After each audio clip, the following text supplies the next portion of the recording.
नमस्कार, मैं पल्लवी दास। आज मैं एक कहानी लेके आई हूँ। कहानी का नाम है मैं और मेरी गुलाबो। ये कहानी मैंने कुछ दिन पहले ही लिखा है, तो चलिए सुनते हैं कहानी।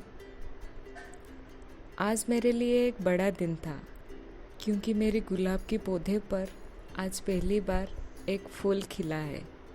मन को मोह लेने वाला रंग है उसका, ऐसा जैसे लाल और सफ़ेद गुलाबी का मिश्रण रंग हो।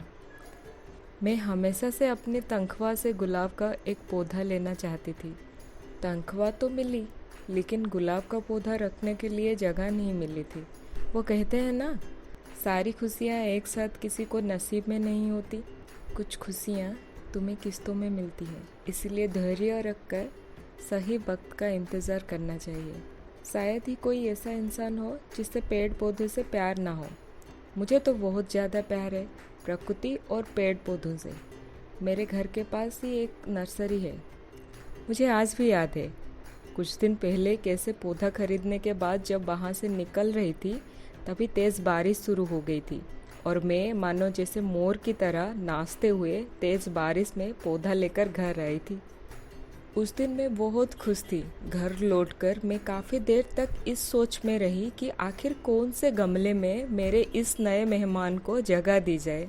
जिस तरह घर में अगर कोई व्यक्ति या पशु हो तो कुछ दिन रहने के बाद उसकी आदत हमें लग जाती है, वो हमारे ज़िंदगी के हिस्से बन जाते हैं। ठीक उसी तरह जब मैं कोई पौधा अपने घर या बगीचे में लाती हूँ तो उसके साथ भी मेरे गहरी दोस्ती हो जाती है। फ़र्क सिर्फ इतना है कि वो मेरे बात चुपचाप सुनते रहते हैं। जब मैं कुछ दिनों के लिए बाहर जाती हूँ तो मेरे सबसे बड़ी चिंता यह हो जाती है कि मेरे गैर मौजूदगी में पौधों को पानी कौन देगा। अगर ज़्यादा धूप निकली तो क्या होगा? अगर वो झुलस कर मर गए तो क्या होगा? हे भगवान, इसकी एक भी डाल टूट ना जाए कहीं। पेड़ों से अच्छा साथी कोई नहीं। जब मैं अकेले रहती हूँ तब उनके पीछे लगी रहती हूँ। मिट्टी में खाद डालती हूँ, सूखे पत्ते निकालती हूँ, उसे हर रोज़ देखती हूँ वो कितना इंच बढ़ रहा है। कभी कभी लगता है मैं मेरी पौधों की माँ हूँ और सारे पौधे मेरे बच्चे। जिस प्रकार माता पिता सुबह बच्चों को स्कूल छोड़ने से पहले नाश्ता करवाते हैं, मैं भी अपने पौधों को याद से पानी देती हूँ और उसके बाद ही ऑफिस के लिए निकलती हूँ। जब भी मेरे बस किसी नर्सरी के सामने से होकर गुजरती है, नीली पीली हरे सफ़ेद आदि रंगीन फूलों की तरफ देखकर दिल को लालच आ जाता है। अगली तनख्वाह से इन्हें भी ले लूँगी, यह सोच दिल को काफ़ी सुकून मिलती है। फिर सोचती हूँ वो माली कितना खुशनसीब होगा जिसके बगीचे में इतने सारे रंगों का फूल खिलते होंगे।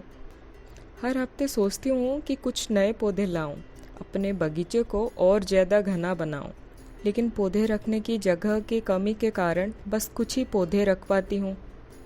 पौधों के बिना मेरी दुनिया अधूरी सी लगती है।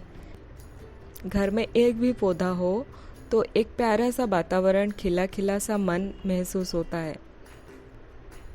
लोग कहते हैं घर वो है जहाँ दिल मिलते हैं, लेकिन मैं कहती हूँ दिल के साथ साथ पौधे भी हो तो।